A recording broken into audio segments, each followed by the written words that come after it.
de entrar aqui nessa videoconferência, não é? Pelo que eu vi, clicou lá no link. Hoje eu fiz um teste com a professora Thaís, na hora que eu estava tentando criar aqui, eu mandei para ela, ela disse que pelo celular foi automático. Ela clicou e já abriu. Alguém teve alguma dificuldade?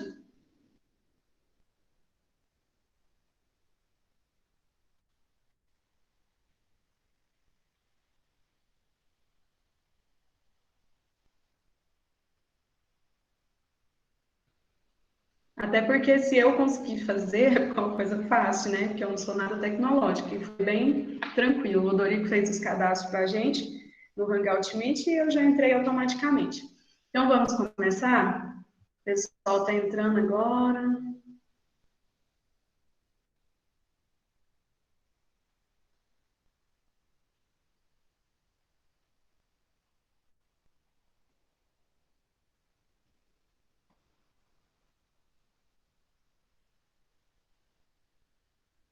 Vamos lá, então, pessoal, vai ficar gravado, depois vai estar no Moodle, quem não conseguir assistir, interagir agora, depois consegue ter acesso.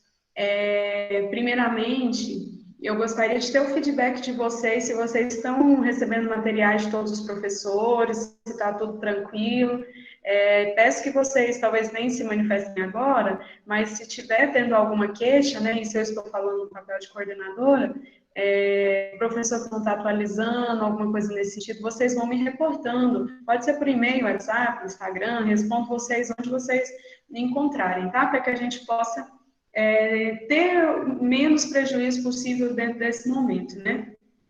O MEC já autorizou que, se nós tivermos essas interações, os materiais disponibilizados vai ser contado como dias letivos, então acredito que não vai nos causar aí um atraso em relação ao semestre. Pode ser que não tenha provas nessa primeira PA, nós ainda estamos estudando essa situação, seja só nota de trabalho.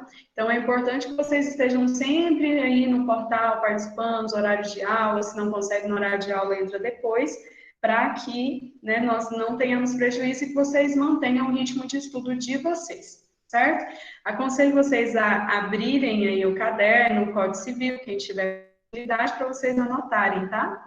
Eu não vou fazer videoaula desse assunto que eu tô... Essa é a videoaula, na verdade, não vou fazer outro material sobre esses dois tópicos que nós vamos trabalhar aqui hoje, tá?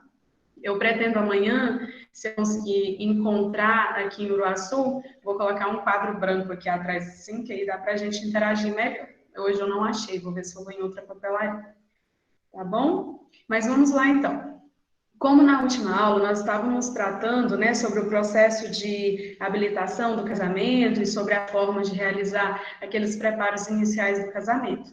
Agora nós vamos tratar sobre as causas de impedimento e as causas suspensivas do casamento. Então, são aqueles, entre aspas, impedimentos para que você possa se casar. Então, situações onde você não pode se casar.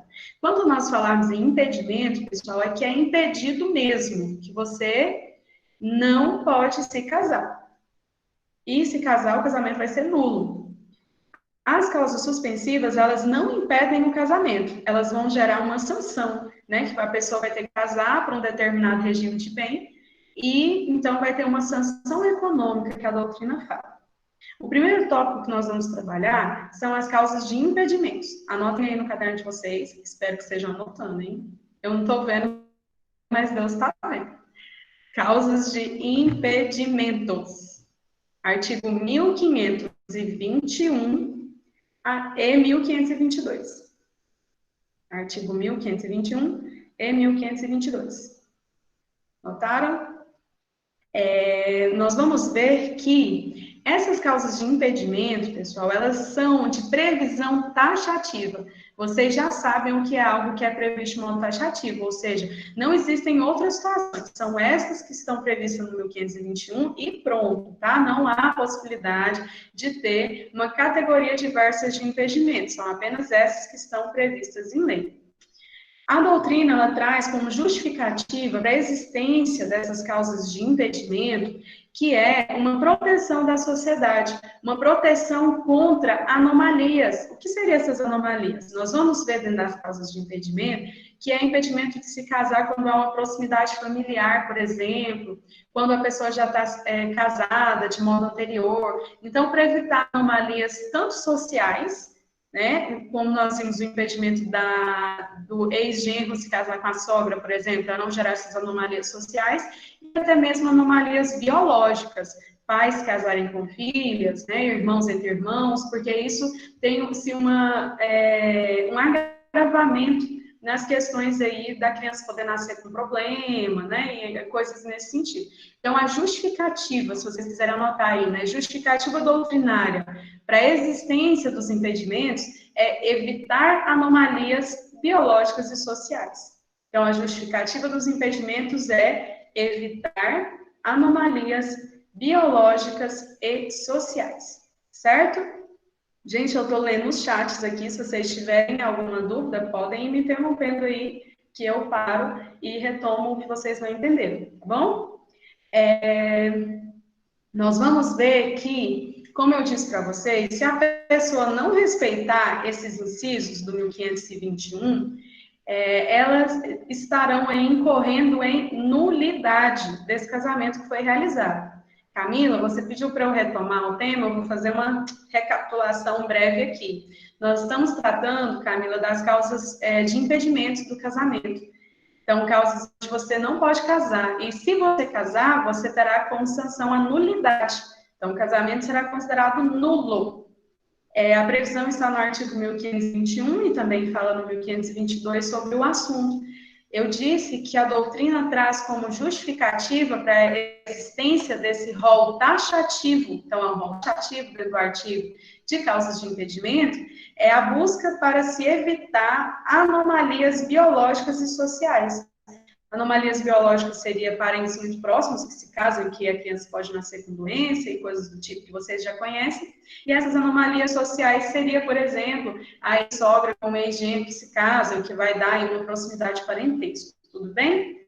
Então, nós vimos que gera nulidade. Se gera nulidade, gente, não convalida e nem prescreve. Nós vimos que aquilo que incorre em nulidade, que é nulo, não vai convalidar, ou seja, não pode ser considerado como certo, não pode dar um jeitinho, não pode consertar e não vai prescrever. Ou seja, a qualquer tempo ele vai poder ser suscitado. Nós vamos ver que ele pode ser realmente suscitado a qualquer tempo e pode ser por qualquer pessoa e pelo Ministério Público. Então, se falar, quem tem legitimidade para arguir causas de impedimento do casamento? Qualquer pessoa e o MP podem falar de causas de impedimento para um casamento, certo? Só que existe uma determinação que qualquer pessoa pode fazer, né? Porém, essa pessoa não é qualquer pessoa da sociedade, é qualquer interessado. Então, a pessoa ela tem que ter um interesse justificado ali para ela estar realizando essa causa de impedimento. Então, qualquer pessoa interessada, vamos frisar esse interessado, e o próprio Ministério Público. E nós vamos ver que o que vai ter de diferença em relação a essa propositura da causa de impedimento é sobre o prazo. Por quê, pessoal? Se você for apresentar o prazo, você for fazer oposição, lembra que a oposição que nós estudamos em sala aqui para a pessoa opor alguma coisa, ela tem que ter legitimidade e oportunidade, tem que ser uma pessoa legítima no momento oportuno. Então, para ela opor uma causa de impedimento no cartório, se você quiser anotar aí, né, opor causa de impedimento no cartório, vai ser possível até o momento da celebração do casamento. Então, sobre o prazo para opor em cartório, é possível até o momento da celebração do casamento. Para se opor em outro momento, posterior ao casamento já realizado, nós vamos ter que entrar com uma ação de nulidade do casamento. E aí, essa ação de nulidade, ela pode ser proposta a qualquer tempo. Então, vocês vão concordar comigo, eu espero, que isso dá aí uma boa questão, uma boa problemática. Porque você pode apresentar causa de impedimento a qualquer tempo, mas em vias cartorárias apenas até o momento da celebração do casamento. O casamento já foi celebrado, você pode fazer a oposição da causa de impedimento, porém você vai ter que fazer por meio de uma ação judicial, uma ação de nulidade do casamento, certo? Se houver violação das causas de impedimento, a pessoa vai incorrer em crime, pessoal. E os crimes, eles estão previstos nos artigos 235, 236 e 237. Então, vocês podem anotar aí. Violação das causas de impedimento incorre em crime. Artigo 235, 236 e 237 do Código Penal. Porque se nós estamos falando em crimes, vai estar no Código Penal. Quero ver se eu encontro aqui no meu vadimeco. Vou encontrar aqui o Código Penal para eu fazer a leitura com vocês. Vamos lá, quem tiver com a legislação aberta aí, vamos acompanhar a leitura. Então, a pessoa violou causa de impedimento. Ela foi lá e não respeitou essas causas de impedimento, que nós sempre vamos ver qual é. Ela vai incorrer em crime. Que crimes são esses? Artigo 235, 236 e 237 do Código Penal. O artigo 235 fala o seguinte: contrair alguém sendo casado, novo casamento. Então, a pessoa é casada, contraiu um novo casamento, causa de impedimento. Pena, reclusão de 2 anos a 6 anos, né? De 2 a 6 anos. 236, contrair casamento induzindo em erro essencial o outro contraente ou ocultando-lhe impedimento que não seja casamento anterior. Você vai contrair casamento induzindo em erro essencial, ou seja, estudaram um erro lá em Direito Civil 2, então é um erro essencial, o outro contraente, ocultando-lhe o impedimento, ou seja, você enganou a outra pessoa. Se você enganou a outra pessoa escondendo uma causa de impedimento, você vai ter pena de 6 meses a 2 anos. Isso é uma ação judicial, Rodrigo, ação de nulidade. Aí você pode fazer no cartório até a celebração do casamento, e uma ação posterior à celebração do casamento você pode fazer por meio de ação judicial, que é a ação de nulidade. Deixa eu procurar aqui a dúvida da Jennifer. Após o casamento, só entra com a causa por onde mesmo? Ação judicial, Jennifer. Antes de celebramento, você pode fazer pelas vias cartorárias, tá? E depois de celebrado o casamento, você vai fazer por ação judicial, que é a ação de nulidade, tá? E o artigo 237 fala que é contrair casamento conhecendo a existência de impedimento que lhe causa nulidade absoluta, pena de detenção de 3 meses a 1 ano. Então, são 3 situações. No primeiro, né, é a bigamia, que é você contrair casamento com outra pessoa já sendo casado. O segundo é você enganar o outro sobre uma causa de impedimento que você tem. E no terceiro artigo, são os dois casarem, possuindo causa de impedimento, sabendo, né, em casar. Então, vai tendo diminuição das penas aí, porque quando você engana o outro, ou quando ambos sabem e assumem o risco. Então, depois vocês fazem uma leiturinha aí detalhada. Esse assunto, ele é estudado com a professora Daniele. Eu não sei se vocês já estudaram ou se vão estudar, mas vocês veem isso também em direito penal, porque é assunto de direito penal, certo? Voltar aqui para o Código Civil. Então, agora nós vamos ver as 3 categorias de impedimentos que a doutrina organiza. Então, a doutrina pega os incisos do artigo 1521 e ela organiza isso dentro da doutrina, categorizando em 3 tipos de impedimento. O Vitor está falando que esse assunto é de direito penal 4, né? Deve ser. Gabriela, vocês que estão travando, eu estou gravando, tá? Depois o Rodrigo vai colocar no mundo para mim, porque isso vai para o drive da faculdade lá, e aí depois ele vai disponibilizar, tá bom? Não preocupa. As 3 categorias, pessoal, a doutrina organizou da seguinte forma. Quem está anotando? A primeira categoria é chamada de impedimento resultante de parentesco. Então, aquelas pessoas que são parentes e que, em decorrência do grau de parentesco, elas não poderão se casar. Então, primeira categoria, quem está anotando aí, né, a primeira categoria, impedimento resultante de parentesco. Gabriela, eu disponibilizei slide sim, tá? Slide de todo o material da primeira VA. Vamos lá. Impedimento resultante de parentesco, artigo 1521, inciso 1 ao 5.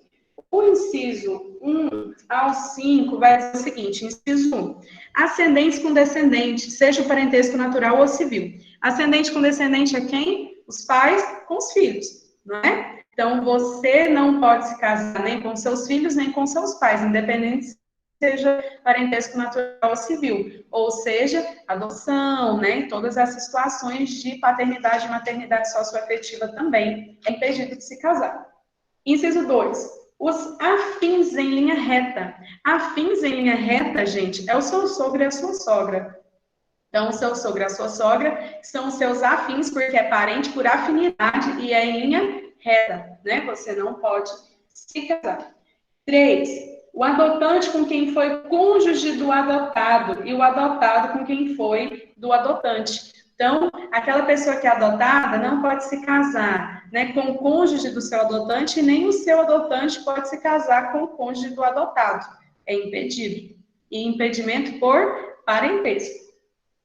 E o nosso inciso 4 fala os irmãos unilaterais ou bilaterais. O que é isso, gente? Irmão unilateral e bilateral é, por exemplo, eu sou irmã da minha irmã, parte de pai e parte de mãe. Nós somos irmãs bilaterais.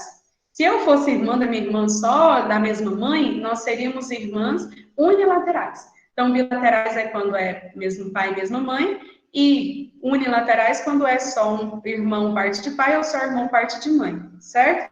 Mesmo pai, mesma mãe, bilateral. Pai e mães diferentes, os dois diferentes. Você vai ter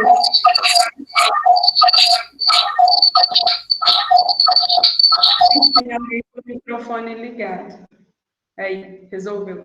Se é pai ou mãe diferente, vai ser irmãos unilaterais, ok? Independente se for bilateral ou unilateral, é impedido de se casar. O inciso 5 vai falar que o adotado com o filho do adotante. Então, aquele que foi adotado não pode se casar com o filho do seu adotante, porque o filho do adotante vai ser ali automaticamente seu irmão, né? Então, se eu fui adotada por alguém, aquela pessoa que me adotou, o filho dele é meu irmão. Então, a gente é impedido de se casar. Tudo bem? Gente, é um rol legislativo, depois vocês têm que fazer um estudo minucioso desse artigo, ok? Nós estamos só categorizando aqui. A segunda categoria é chamada pela doutrina de impedimento de vínculo. Então, a pessoa tem um vínculo e, em razão desse vínculo, ela não pode se casar. Esse impedimento por vínculo está no inciso 6 do artigo 1521. No artigo 1521, inciso 6, vai dizer o seguinte: as pessoas casadas. Então, se alguém falar assim, gente, o que é impedimento por vínculo? É alguém que já tem um vínculo matrimonial e, em razão do meu vínculo matrimonial, eu não posso me casar. Impedimento por vínculo. As outras situações do inciso 1 ao 5 são situações de parentesco, seja parentesco biológico, seja parentesco civil, né? E aqui, nessa situação, nós estamos falando de vínculo que eu sou impedida de me casar novamente porque eu já sou casada. Então, não posso realizar um novo casamento. É essa a situação. Segunda categoria, então, impedimento por vínculo, artigo 1521, inciso 6, ok? Agora nós vamos para a terceira categoria de causas de impedimento, chamada de impedimento, né, de crime. Então, aqui nós estamos tratando uma situação de crime. É o inciso 7 do artigo 1521. O que é esse impedimento de crime? O cônjuge sobrevivente condenado por homicídio ou tentativa de homicídio contra o seu consorte. Exemplo, eu sou casada, alguém mata ou tenta matar o meu marido e, posteriormente a esse ato, eu caso com essa pessoa. Então, eu sou impedida por crime, né, de me casar com aquele que tentou ou que matou o meu cônjuge. Isso serve tanto para homem quanto para mulher, tá, gente? Tá no inciso 7, então, certo? A pessoa que foi o quê? condenada. Então, a sentença ela tem que ter transitado em julgado, certo? Para que você não possa, aí, através desse impedimento de crime, se casar com aquele que tentou ou que consumou um crime de homicídio contra o seu cônjuge. Então, nós encerramos aí dentro do artigo 1521 as 3 categorias de impedimento. Impedimento resultante de parentesco, inciso 1 ao 5. Impedimento resultante de vínculo, né, que é quando você já é se casado, inciso 6. Impedimento de crime, que é você se casar com a pessoa que matou ou tentou matar o seu cônjuge, né, que foi condenado pelo crime, então, de tentativa ou, né, de homicídio consumado ali, homicídio consumado ou homicídio tentado em relação ao seu cônjuge, ok? Alguma dúvida, alguma coisa que não ficou clara sobre as questões do impedimento, pessoal? Tá dando para entender? Para a gente passar para as causas suspensivas agora. Tranquilos? Sim? As 3 modalidades, Rodrigo, é a seguinte: a primeira modalidade é impedimento por parentesco, porque você é parente, seja parentesco por afinidade, né, parentesco civil, ou parentesco biológico. Então, está no artigo 1521, do artigo 1 ao 5, tá? Impedimento por parentesco. A segunda categoria é impedimento por vínculo, está no inciso 6 do 1521. Eu já sou casada, eu já tenho um vínculo matrimonial e, em razão disso, eu não posso me casar novamente, eu sou impedida de me casar novamente. E a terceira categoria é o impedimento de crime, que é quando eu caso com a pessoa que foi condenada por homicídio ou tentativa de homicídio em relação ao meu cônjuge. Então, são essas as 3 categorias aí de impedimentos. Certo? Gente, então, nós vamos passar para causas suspensivas aí. Regiane diz que a Lívia não está conseguindo entrar. Será? Fala para ela tentar por outro navegador. Se ela está no Chrome, ela vai para o Mozilla, alguma coisa assim. Pode ser que dê certo. Aperta um F5 aí na tela, tá? Vamos lá, gente. Causas suspensivas. Respiraram? Vocês estão notando? Gente, estou acreditando que vocês estão notando. Vamos lá. As causas suspensivas estão nos artigos 1523 e 1524. Então, hoje nós vamos estudar aí 4 artigos para vocês fazerem a leitura posterior aí, analisar o código direitinho, detalhadamente, né? Para que vocês continuem no ritmo de estudo de vocês aí em casa. A Jennifer está anotando. Muito bem, Jennifer. Causas suspensivas. As causas suspensivas, diferente das causas de impedimento, que nós vimos que as causas de impedimento tenta evitar o quê? 1523 e 1524, Vitor? Isso. Nós vimos que as causas de impedimento visa impedir anomalias biológicas e sociais, né? Aqui, as causas suspensivas, elas vão buscar impedir coisas que prejudiquem o nosso interesse particular. Então, as causas suspensivas, elas não impedem a realização do casamento. Eu acho que as causas suspensivas, vou confessar para vocês, esse nome suspensivo não ajuda muito a gente, não. Porque suspender parece que vai ficar suspenso lá e alguma coisa tem que acontecer para ele, de fato, efetivar, não é? Mas não é assim. Não vai impedir o casamento vai acontecer. Só que ele vai acontecer com uma sanção econômica, porque está resguardando interesse de particulares. Dentro do artigo, então, nós vamos ter um rol exemplificativo. Olha já a diferenciação. Lembra que as causas de impedimento era rol taxativo. Dentro das causas suspensivas é rol exemplificativo. Quer dizer que o legislador, ele não esgota as possibilidades, porque essas possibilidades podem existir de modo diverso dentro da nossa organização social. Então, não tem como se esgotar as possibilidades. Existe aí na legislação apenas exemplificações daquilo que pode ensejar causas suspensivas, certo? Então, as causas suspensivas não proíbem o casamento e nem o tornam nulo nem anulável, certo? Causas suspensivas não proíbem o casamento, não o tornam nulo e nem anulável. O casamento ele vai acontecer. A única coisa é que ele terá sanções econômicas. Então, vocês podem anotar. Causas suspensivas não tornam o casamento nulo nem anulável, apenas implica sanções econômicas, certo? Lá no artigo 1641, vou abrir aqui para eu ler com vocês, depois vocês leiam novamente, tá assim, 1641, inciso 1. É obrigatório o regime de separação de bens no casamento. Item 1, né? Inciso 1. Das pessoas que o contraírem com inobservância das causas suspensivas da celebração do casamento. Então, a pessoa que não observar as causas suspensivas do casamento, vai ser obrigatório o regime de separação de bens. Então, isso é uma sanção econômica. As pessoas que não observarem as causas suspensivas terão como sanção econômica a obrigatoriedade de se casarem com o regime de separação de bens, que está no artigo 1641, inciso 1, ok? Então, não gera nulidade nem anulabilidade, apenas implicações de sanções econômicas, que estão no artigo 1641, inciso 1, que é a obrigatoriedade de se casar mediante o regime de separação de bens, aqueles que não observarem, ou seja, que casam sob inobservância das causas suspensivas. Ok? Dúvidas? Tranquilos?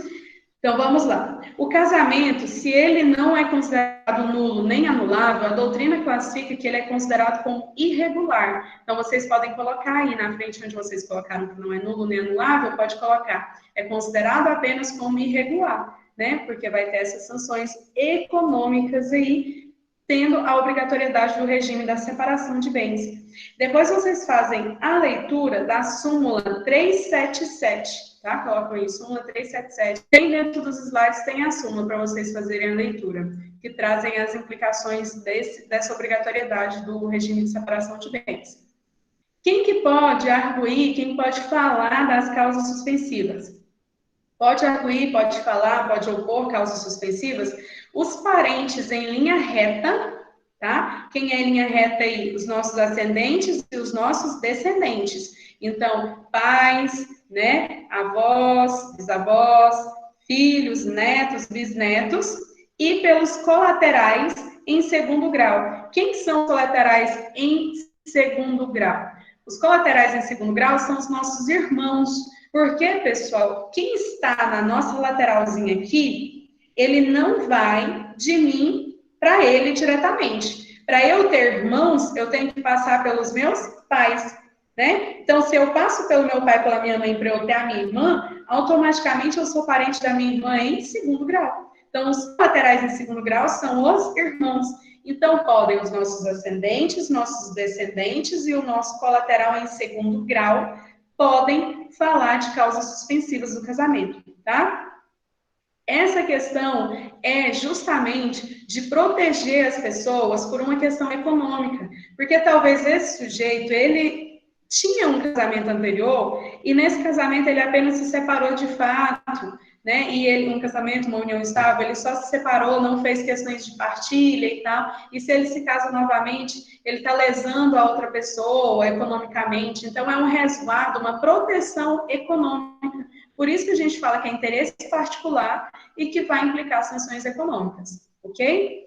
Caio, vocês que estão com instabilidade na internet, a gente está gravando, acho que o Rodrigo está gravando também, é isso, Rodrigo? E vai colocar no grupo e eu estou gravando. Quando terminar, ela vai subir para a nuvem lá, esqueci como é que chama da faculdade, e depois o Rodrigo vai me dar o link. Mas o Rodrigo está gravando. Obrigada, Rodrigo. Então, pessoal, sobre as causas suspensivas é isso, interesse particular, pode opor os parentes em linha reta e os colaterais em segundo grau, né, que são os nossos irmãos aí, como eu disse para vocês, implica sanções econômicas, o casamento não é nulo nem anulável, ele é considerado apenas irregular. Fazer uma leitura do artigo 1641, inciso 1, que fala da implicabilidade do regime de separação de bens, né, e ler o artigo 1521 até o 1524, que foi desse assunto que nós comentamos aqui agora, certo?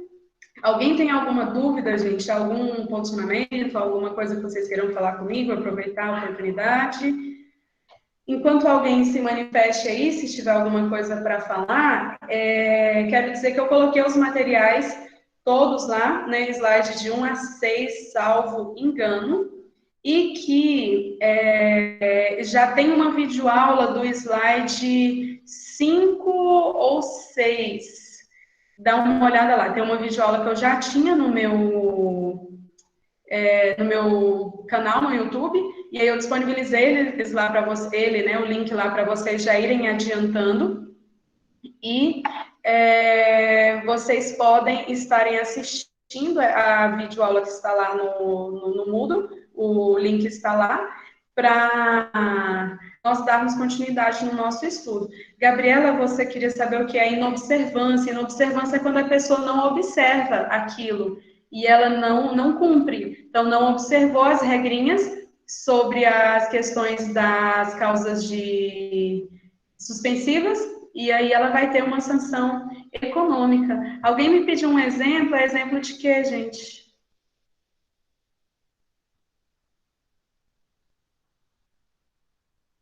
Ah, tá. Por exemplo, você pediu, né, Gabriela? A pessoa já tinha uma união estável, ele não faz a partilha dos bens e ele constitui nova união estável e não observa essa implicação econômica, né? E aí ele vai ter essa sanção que é casar sobre regime, estar em união estável, mas sobre regime de separação de bens, ok? Então, vocês concluam os estudos aí de vocês, façam a leitura dos artigos, pessoal, eu vou continuar agora no Moodle através do fórum, tá? E quem terminar a leitura dos artigos aí já começa a assistir a outra videoaula que tem lá e nós vamos dar continuidade.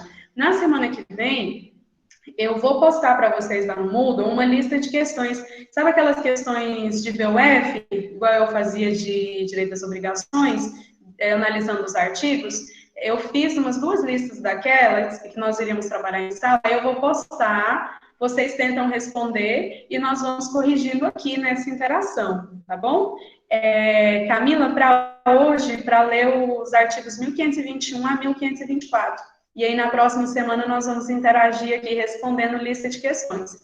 E, por enquanto, focam lá nos slides. Gente, eu estou à disposição de vocês, não só para a minha disciplina, mas para as outras disciplinas. Vamos tentar passar por esse momento sem ter, né, grandes prejuízos aí para o nosso estudo. Mantenham a disciplina, né, tirem um horáriozinho em casa para estudar. Nós estamos de quarentena, não estamos de férias.